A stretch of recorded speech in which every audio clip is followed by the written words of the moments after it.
हम देखेंगे हिस्टोलॉजी का इंट्रोडक्शन। हिस्टोपैथोलॉजी क्या होता है, उसकी टर्म्स, उसकी हिस्ट्री। तो सबसे पहले हम इस क्लास को स्टार्ट करते हैं। सबसे पहले हम देखेंगे हिस्टोलॉजी एंड हिस्टोपैथोलॉजी। हिस्टोलॉजी में और हिस्टोपैथोलॉजी वर्ड में बहुत अंतर है, दोनों का मतलब भी डिफरेंस है। ठीक है, आज सबसे पहले हम समझते हैं हिस्टोलॉजी और हिस्टोपैथोलॉजी की डेफिनेशन। इंट्रोडक्शन में हम देखेंगे हिस्टोपैथोलॉजी। तो हम सबसे पहले ये इसमें से दो वर्ड है, तो पहले हम हिस्टोलॉजी को और पैथोलॉजी को अलग अलग करेंगे। तो हिस्टोलॉजी जो सिंगल है हिस्टोलॉजी, उसका मतलब होता है study of normal tissue, study of normal tissue. But अगर हिस्टो में पैथोलॉजी वर्ड हो रहा है, पैथोलॉजी का मतलब होता है एबनॉर्मल। पैथोलॉजी में एबनॉर्मल डिसीज का डायग्नोस करना। ठीक है, तो जब उसमें पैथोलॉजी मिल जाता है, पैथोलॉजी का सिंपल सा अलग से मतलब समझते हैं, स्टडी ऑफ एबनॉर्मल टिश्यू और डिसीज। ठीक है, तो अगर हम दोनों का कॉम्बिनेशन समझे, histology pathological two fundamental subject है मेडिकल साइंस के। सबसे पहले दोनों अलग अलग, हिस्टोलॉजी और पैथोलॉजी अलग अलग चीज़। पैथोलॉजी के अंदर पैथोलॉजी का ऑल ओवर ब्रांचेस है, हिस्टोपैथोलॉजी, साइटोपैथोलॉजी, इसमें बहुत सारे। इसमें हम डायग्नोज करते हैं abnormal tissues, abnormal cell, disease diagnose करने को पैथोलॉजी बोलते हैं। ठीक है, यहाँ जैसे लिखा है histopathology are two fundamental subject of medical science that help understand structure and disease. ठीक है, टिश्यू हमको स्ट्रक्चर बताएगा, टिश्यू की स्टडी होगी, और पैथोलॉजी हमें बताएगा डिसीज। ठीक है, इतना समझ में आया। दोनों एक ऐसे सब्जेक्ट हैं जो हमारे बॉडी के टिश्यू और डिसीज को माइक्रोस्कोपिक, मतलब दोनों एक ऐसे सब्जेक्ट हैं जो बॉडी का जो टिश्यू है और डिसीज है वो हमको माइक्रोस्कोपिक लेवल पर समझाने में मदद करता है। माइक्रोस्कोपिक, अगर टिश्यू आया से उसमें हमने सेक्शन काटा, उसका माइक्रोटोम करा, फिर हमने उसको स्लाइड पे देखा, तो वो हमको क्या समझाने में मदद करेगा। एक तो हमको माइक्रोस्कोपिक लेवल पे डिसीज, डीपली डिसीज डायग्नोज करने पे करेगा, कौन सा टिश्यू है, क्या है, ये सब हमको मिलेगी। तो हिस्टोलॉजी का मतलब होता है स्टडी ऑफ नॉर्मल टिश्यू, और पैथोलॉजी का मतलब होता है स्टडी ऑफ एबनॉर्मल टिश्यू और disease. Abnormal tissue and disease. इसमें हम नॉर्मल टिश्यू की स्टडी कर रहे हैं, ऑल ओवर टिश्यू। ठीक है, अगर हम इन दोनों को कंबाइन टुगेदर, मतलब कंबाइन करके अगर हम हिस्टोपैथोलॉजी की डेफिनेशन देखें तो होता है the study of deceased tissue under a microscope. ठीक है, क्या होता है? The study deceased tissue under a microscope, histopathology. ये क्वेश्चन आ सकते हैं, histopathology the study of disease tissue under a microscope. किसकी स्टडी करना?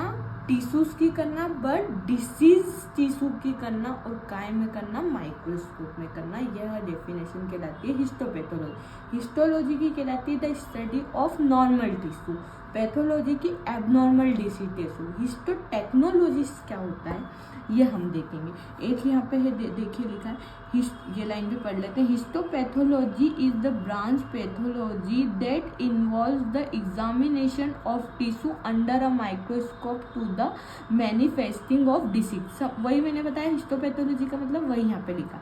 हिस्टोपैथोलॉजिस्ट और हिस्टोटेक्नोलॉजिस्ट, एनालाइजर। हिस्टोपैथोलॉजी और हिस्टोटेक्नोलॉजी दो अलग अलग वर्ड है। हिस्टोपैथोलॉजी मतलब होता है कि study of abnormal tissue and disease. ठीक है, और हिस्टोटेक्नोलॉजी जो उसको कर रहा है, जो स्पेशल पर्सन ट्रेंड है, लेबोरेटरी प्रोफेशनल में जो ट्रेंड है, वो जो कि हिस्टोपैथोलॉजी की स्लाइड, उसको एनिमल और ह्यूमन का जो टिश्यू सैंपल है उसको एग्जामिन करने के लिए जो प्रिपेयर करके दे रहा है स्लाइड को, उसको हम हिस्टोटेक्नोलॉजी बोलेंगे। ठीक है, यहाँ पे लिखा है analyser tissue sample obtained from biopsy surgical autopsy resection to make accurate diagnostic and guide treatment decision. ये दोनों का ये काम होता है, ठीक है। अब हम देखेंगे पैथोलॉजी। पैथोलॉजी का मतलब एबनॉर्मल टिश्यू। हिस्टोटेक्नोलॉजिस्ट की डेफिनेशन देखते हैं। Is a special trend laboratory person who prepare human animal tissue sample for examine के लिए जो हमको पूरा प्रिपेयर करके दे रहा है उसे हम बोलते हैं हिस्टोटेक्नोलॉजिस्ट। समझ में आया? इसके अगर सिंपल वर्ड में हम समझे तो इसको समझेंगे they are the expert who make tissue slide. जो स्लाइड है वो रेडी कर रहा है पैथोलॉजिस्ट के लिए।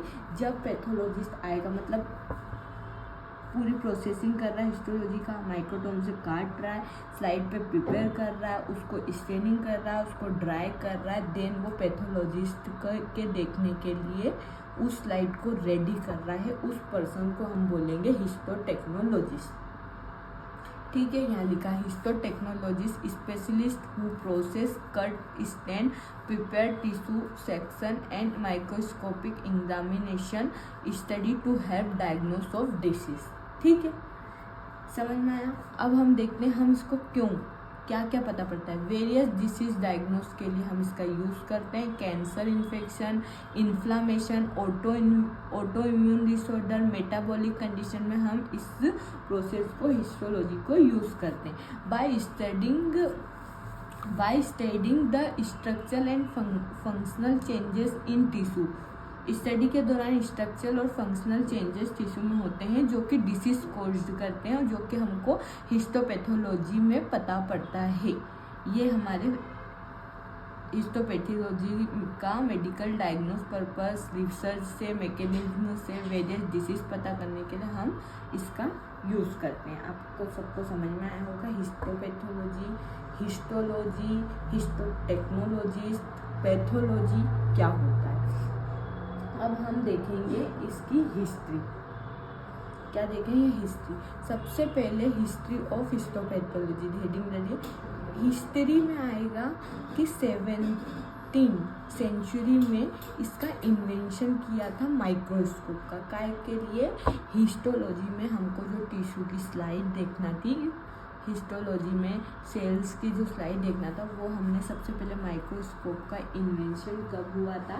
17th सेंचुरी को हिंदी में बोलते हैं सदी, 17वीं सदी बोलते हैं, ठीक है। माइक्रोस्कोप का इन्वेंशन हुआ था। फिर हमारे एक साइंटिस्ट आए थे 1628 टू 1694, 1628 टू 1694 के बीच में, जिन्हें हम फादर ऑफ हिस्टोलॉजी भी कहते हैं, जिनका नाम है मार्सिलो माल्फिजी। ये क्वेश्चन आ सकता है। ही यूज्ड, इन्होंने क्या करा था? इन्होंने माइक्रोस्कोप का यूज़ करा था टिश्यूज़ के लिए।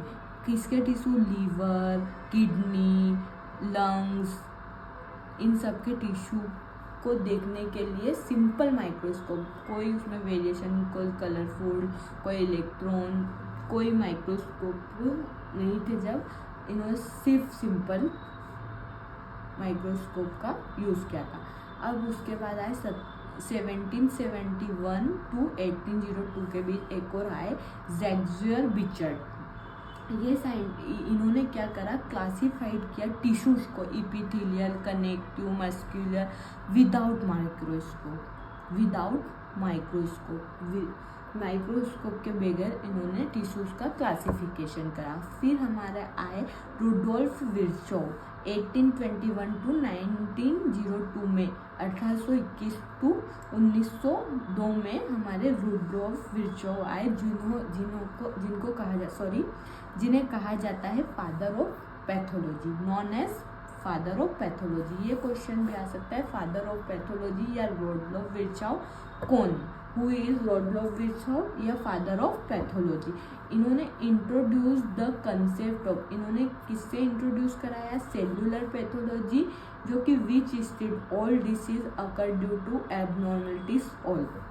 इन्होंने क्या कराया, सेल्यूलर पैथोलॉजी से, मतलब कैसे पैथोलॉजी से डिसीज डायग्नोस करना, एबनॉर्मेलिटीज ऑल चीज में, सेल में, बोन मेरो में, फ्लूइड्स में कैसे हमको डायग्नोस करना है और डिसीज पता करना है, ठीक है। और इन्होंने डेवलपमेंट ऑफ फिक्सेशन, सॉरी इन्होंने नहीं, ये हो गया, इन्होंने ये किया। फिर 19वीं सदी जिसको बोलते हैं, 19th century, development of fixatives का डेवलपमेंट हुआ, स्टेनिंग टेक्निक आई, माइक्रोटोम आया 19th सेंचुरी में, ठीक है। अब हम देखेंगे ब्रांचेस ऑफ पैथोलॉजी। पैथोलॉजीज की ब्रांचेस में हम देखेंगे, एक तो हमारा आता है जनरल पैथोलॉजी, जिसमें basic mechanism of disease, inflammation, degeneration, necrosis, repair, ये होता है। इसमें क्या होता है, जो डिसीज होती है उसका मतलब मेन कारण और मेन टाइप का स्टडी करते हैं। जैसे हम ले सकते हैं, तो इसमें सर्जिकल पैथोलॉजी, वैसे मैंने अलग लिखा है लेकिन इसमें सर्जिकल प्रोसीजर आ सकता है, नेक्रोसिस आ सकता है, जैसे नेक्रोसिस मतलब कुछ चीज़ सकड़ी है उसको हमको चौड़ा करना, इन्फ्लामेशन मतलब कुछ इन्फेक्शन हुआ है, कहीं पे फ्लूइड भरा है, उसका डिसीज डायग्नोस करना, ठीक है। ये सब हमारा आता है जनरल डायग्नोस्टिक, जनरल पैथोलॉजी में। ये हिस्टोलॉजी के टाइप से, सर्जिकल प्रोसीजर, बायोप्सी हुआ, रिसेक्शन किया हमने, ये आता है जनरल पैथोलॉजी में। अब हमारा आता है सिस्टमिक, प्रॉपर सिस्टमिक पैथोलॉजी, उसमें हमारा आता है गैस्ट्रोएंटेरोपैथोलॉजी, रीनल पैथोलॉजी, न्यूरोडर्मा पैथोलॉजी, स्किन का ऊपर से लिया सैंपल और उसको डायग्नोस किया, study of disease in specific organ system, specific renal का कर रहे हैं, गैस्ट्रो लीवर का कर रहे हैं, लंग्स का कर रहे हैं, ये हमारी सिस्टेमिक पैथोलॉजी है। साइटोपैथोलॉजी का मतलब होता है स्टडी ऑफ इंडिविजुअल सेल, मतलब सेल्स का स्टडी करना, उसमें हमारी पेप स्मेयर, जो गायनेकोलॉजिकल सैंपल रहते हैं, सर्वाइकल सैंपल, वेजाइनल सैंपल, जो भी स्लाइड रहती है पेप स्मेयर की, एक सेल का मतलब बिल्कुल माइक्रोस्कोपिक पूरा सेल्स का एबनॉर्मल डिसीज डायग्नोस करना, एफएनएसी का कुछ फ्लूइड निकाला है, कहीं गांठ पड़ गई है, कहीं इन्फ्लामेशन हो गया है, कहीं इन्फेक्शन हो गया, कहीं गांठ हो, कहीं फ्लूइड निकल रहा है, तो हम साइटोलॉजी में सेल्स देखेंगे। हीमेटोलॉजी बोलेंगे या ब्लड पैथोलॉजी बोलेंगे, ये स्टडी होती है इसमें ब्लड की और बोन मेरो की, सिंपल से सबको पता। इम्यूनोपैथोलॉजी में होता है study of disease related to immune system, जो कि हमारा फाइट करता है बाहर के जो भी एंटीबॉडीज आती हैं उनसे फाइट करता है, जो भी हमको इन्फेक्शन होता है उनके प्रति हमारी बॉडी में एंटीबॉडी रिलीज करता है, उस कई स्टडी और उस डिसीज को डायग्नोस करने के लिए जो यूज़ करते हैं हम, उसे हम इम्यून पैथोलॉजी के नाम से बोलते हैं, ठीक है। उसके बाद आता है मॉलिक्यूल में हम genetic material, DNA, RNA, protein का एनालिसिस करते हैं, मॉलिक्यूलर बायोलॉजी टेक्निक है ये। केमिकल पैथोलॉजी में होता है केमिकल चेंजेस, जो हमारी बॉडी के फ्लूइड में केमिकल चेंजेस हो रहे हैं, उसमें जैसे बोल सकते हैं बॉडी फ्लूइड्स का केमिकल चेंजेस है, उसकी हम स्टडी करेंगे और उसका डायग्नोस करेंगे कि इसमें चेंजेस नॉर्मल क्या होता है, उसमें एबनॉर्मल हुआ है तो क्यों हुआ है, कैसे हुआ। फिर आता है हमारा फोरेंसिक, तो ये उस एप्लीकेशन पर वर्क करता है जो मेडिको लीगल केसेस रहते हैं, जैसे आपने सुना होगा ये केसेस हो जाते हैं ना, डिवोर्स की बात आती है, अगर उनका बच्चा है, चाइल्ड है, तो उसमें क्या करेंगे वो पहले मेडिको लीगल केसेस में ये आएगा, फोरेंसिक डीएनए आरएनए लेंगे, हालांकि वो उसमें भी होता है लेकिन दोनों मैच करेंगे तो वो हमारा फोरेंसिक में आ जाएगा। सर्जिकल पैथोलॉजी तो जनरल पैथोलॉजी में ही आता है, उसमें हम क्या करते हैं, कोई भी पार्ट खराब हुआ और सर्जिकल का उसका रिसेक्शन या बायोप्सी निकाल के हमने जो प्रोसीजर करा उसको सर्जिकल प्रोसीजर बोलेंगे। अब कुछ हमारे पास कॉमन हिस्टोलॉजिकल टर्म्स है तो वो देखेंगे हम। सबसे पहले आता है सेल, जो कि सबको पता है स्ट्रक्चरल फंक्शनल यूनिट है, जो जिसमें साइटोप्लाज्मिक न्यूक्लियर कंपोनेंट रहता है। एक जैसे सेल का हम मिलकर जो काम करते हैं, फिर हम उससे टिश्यू रहता है, एक बहुत सारी टाइप की सेल है, उनको डिफ्रेंशिएट करना माइक्रोस्कोप में वो करना, उसको हम बोलेंगे सेल। सेल सबसे बेसिक यूनिट है, ये तो आप 8th 9th से पढ़ते हुए आ रहे हैं। अब टिश्यू, टिश्यू क्या होता है, ग्रुप ऑफ सिमिलर एक जैसी सेल जो है, एक जैसी सेल जो मिलकर बनाती है वो टिश्यू बनाती है, और उसका programming function, similar structure, similar function सब मिल के जो सेल्स बना रही है वो टिश्यू बना रही है। टिश्यू कैसे वर्क कर रहा है, क्या परफॉर्मिंग है उसका। अब एक 4 टाइप के हैं, epithelial, connective, muscle, nerve tissue. Epithelial tissue क्या होते हैं ये देख लेते हैं हम। ये आउटर कवर, मतलब जो अपना बॉडी है उसके अपर पर या अंदर इंटरनल दोनों साइड इसकी कवरिंग रहती है, या तो ऐसे अंदर इनके बीच में नहीं, अपर एंड इंटरनल लाइनिंग रहती है ऑर्गन्स पे। ऑर्गन्स पे जैसे ऑर्गन्स बनाए तो ऐसे बना है बॉडी के अंदर, तो इधर भी, तो अपने भाषा में तो ये इंटरनल कहलाएगा। तो ये आउटर लाइनिंग और कवरिंग होती है ऑर्गन्स की। उसके बाद आता है कनेक्टिव। कनेक्टिव टिश्यू क्या करता है, बोन, ब्लड, फेट ये सपोर्ट करता है और कनेक्ट करता है, ठीक है। कनेक्ट करने का काम करता है, ठीक है। अब हम एक और आता है मसल टिश्यू। मसल टिश्यू क्या होता है, मूवमेंट में काम आता है। मस्कुलर टिश्यू, मस्कुलर बॉडी जो होती है, मस्कुलर हमने वो अभी देखा था एनाटमी में, तो ये हमारा आता है मूवमेंट में। नर्व टिश्यू होता है, ये हमारे बॉडी के बिल्कुल कंडक्ट करता है, इम्पल्स को कंडक्ट करता है, ठीक है।